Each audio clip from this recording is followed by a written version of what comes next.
கேரளாவில் சூரிய மின்சக்தி பேனல் மோசடி தொடர்பாக கைது செய்யப்பட்ட சரிதா நாயர் கோவை நீதிமன்றத்தில் ஆஜர்படுத்தப்பட்டார்.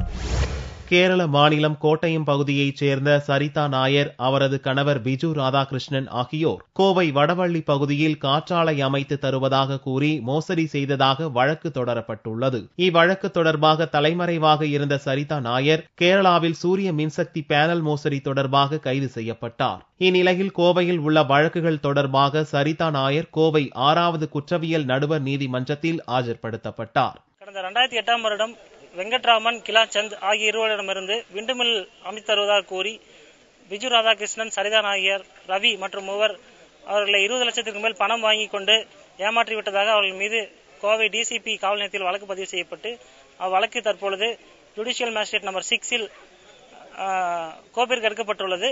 அவரை இன்று ஆஜர்படுத்த வேண்டி கேரளா திருவனந்தபுரம் மகளிர் சிறையிலிருந்து அவர் இன்று கோவை ஜுடிஷியல் மேஜிஸ்ட்ரேட் நம்பர் 6 ஆஜர்படுத்தப்பட்டார். கேரளாவில் சரிதா நாயர் மீது சூரிய மின்சக்தி பேனல் மோசடி உள்பட ஏராளமான வழக்குகள் தொடரப்பட்டுள்ளது. இவ்வழக்குகளில் கேரள முதல்வர் உம்மன் சாண்டிக்கு எதிராக தொடர் போராட்டங்கள் நடந்தது குறிப்பிடத்தக்கது.